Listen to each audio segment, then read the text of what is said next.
The book of Daniel can be divided into two main sections. The first 6 chapters are made up of the stories of Daniel, and then chapters 7 through 12 are made up of the visions of Daniel. In the Christian canon, Daniel is placed after Ezekiel as the 4th major prophet. However, in Jewish tradition, he's considered to be one of the late books. His name means, God is my judge. Daniel is one of 2 books in the Old Testament to be written in both Hebrew and Aramaic. Chapter 1 verse 1 through chapter 2 verse 3 is in Hebrew, chapter 2 verse 4 through chapter 7 verse 28 is in Aramaic, and then chapters 8 through 12 switch back to Hebrew. The book of Daniel begins with the exile of King Jehoiakim and all of the nobles and members of the royal family in Jerusalem to Babylon. This took place before the final destruction of Jerusalem by the Babylonians. King Nebuchadnezzar ordered that the young men among the exiles be examined to see if any were fit to serve in his royal court, and Daniel and his 3 friends, Hananiah, Mishael, and Azariah, were among those chosen. Daniel was renamed Belteshazzar, and the other 3 were renamed Shadrach, Meshach, and Abednego.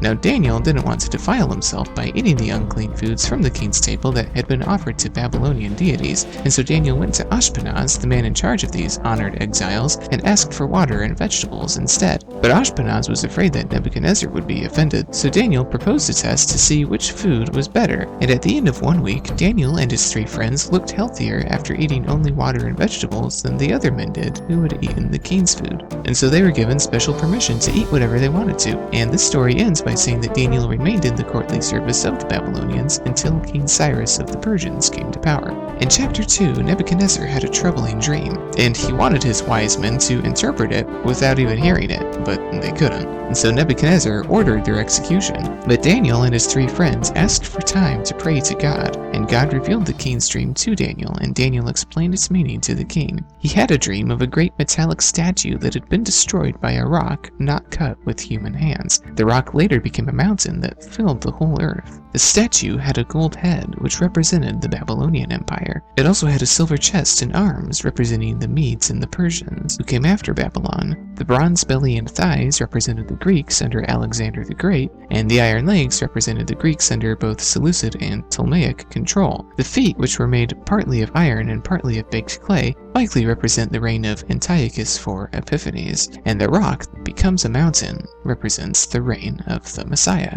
Now, at Daniel's suggestion, King Nebuchadnezzar appointed his 3 friends to positions of high authority. But in chapter 3, we learn that the king later built a huge gold statue in honor of himself. This statue was 60 cubits tall and 6 by 6 cubits wide. And Nebuchadnezzar declared that there would be death to anyone who refused to bow down to it. But Shadrach, Meshach, and Abednego refused to bow. And so the king gave them a second chance, but they still refused, saying, "King Nebuchadnezzar, we do not need to defend ourselves before you in this matter. If we are thrown into the blazing furnace, the God we serve is able to deliver us from it, and he will deliver us from your majesty's hand. But even if he does not, we want you to know, your majesty, that we will not serve your gods or worship the image of gold you have set up." And the king was enraged, and he ordered the furnace to be heated up 7 times hotter than normal, and they were thrown in, clothes and all, by soldiers who died from the heat while following these orders. Suddenly the king said, "Weren't there 3 men that we tied up and threw into the fire? Look, I see 4 men walking around in the fire, unbound and unharmed, and the 4th looks like a son of the gods." And the king commanded them to come out. They were unharmed, and they didn't even smell like smoke. And the king promoted them, and he praised their God, saying, "Therefore I decree that the people of any nation or language who say anything against the God of Shadrach, Meshach, and Abednego be cut into pieces, and their house be turned into piles of rubble, for no other God can save in this way." Chapter 4 is presented as a letter by Nebuchadnezzar to all the nations of the world. The letter details the account of his absence from the kingdom. Now, around 30 years are missing from the historical record of Nebuchadnezzar, so we don't really know what happened to him during that time, apart from the biblical text. One theory is that this story is actually about Nabonidus, King Nebuchadnezzar's successor, who, according to historical records, fled his kingdom and went on an odd pilgrimage for roughly a decade. Now, the text says that Nebuchadnezzar had a dream that terrified him, and no one could interpret the dream except for Daniel. The dream was about a tree that touched the sky and was seen throughout the world and provided shelter for all animals. But a messenger from heaven ordered the tree to be cut down, and then all the animals fled, and the stump that remained in the ground was shackled with iron and bronze. And a voice was heard saying, "Let him be drenched with the dew of heaven, and let him live with the animals among the plants of the earth. Let his mind be changed from that of a man, and let him be given the mind of an animal, till 7 times pass by for him." Daniel was disturbed by the dream, and he said that the tree represented Nebuchadnezzar, and the tree's stump represented Nebuchadnezzar losing his mind. A year later, the king was walking around on his roof, admiring his kingdom and wealth, when a voice came from heaven and repeated the words of the dream. The king then left his palace and lived in the wilderness and ate grass and let his hair and nails grow long. And after 7 years, he looked up towards heaven and finally acknowledged God, and his right mind was restored. The letter ends with the king praising God for humbling the proud. Chapter 5 takes place under Belshazzar's reign. According to historical records, Belshazzar served as co-regent with his father Nabonidus,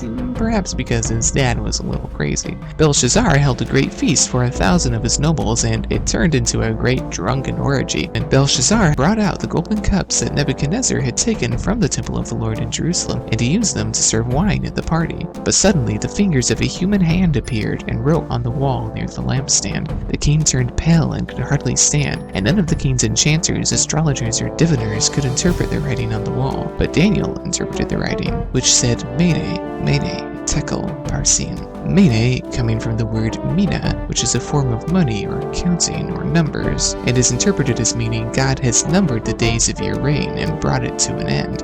Tekel coming from the word shekel, which is also a form of money and weights and measures, and is interpreted as you have been weighed on the scales and found wanting. Parsin coming from the word Paris, which can be a reference to the Persians, but also a form of money, or a half mina or a half shekel, interpreted as your kingdom is divided and given to the Medes and the Persians. And so Belshazzar was pleased and gave Daniel a purple robe and a gold necklace. But that night, King Belshazzar was killed and Babylon was conquered by the Medes and the Persians, and the text says that Darius the Mede took over the throne of Babylon. Historical details about Darius the Mede are fuzzy, but he is associated somehow with Cyrus the Persian through the Median-Persian alliance. Now in chapter 6 we come to the famous story of Daniel in the lion's den. King Darius appoints rulers over his kingdom, 120 satraps, which are overseen by 3 administrators, and Daniel was an administrator. And Daniel's so successful that Darius plans to make him second in command, but Daniel gets into trouble because the other rulers were jealous, and they try to catch Daniel doing wrong, but they fell, and so they try to use Daniel's religion against him, and they petition the king to sign a law which states that there will be 30 days of no prayer except prayer to Darius, with death by lions as punishment for breaking the law. The law is signed with the seal of the Medes and the Persians, which cannot be revoked. But Daniel continues to pray to God 3 times a day, and he gets caught. And Daniel is cast to the lions, and a stone is placed over the mouth of the den. And Darius is distressed, and he says, "May your God, whom you serve continually, rescue you." And he refused to eat or sleep or to be entertained. And at dawn, Darius rushed to the lion's den and called out, "Has your God been able to rescue you?" And Daniel is alive, and he says, "My God sent his angel, and he shut the mouths of the lions. They have not hurt me, because I was found innocent in his sight, nor have I ever done any wrong before you, your majesty." And Darius sets Daniel free and throws the schemers to the lions, and the text says that they are killed before they even touch the ground. And the story ends by saying that Daniel prospered during the reign of Darius and Cyrus. And so ends the stories about Daniel. Next up, the visions of Daniel.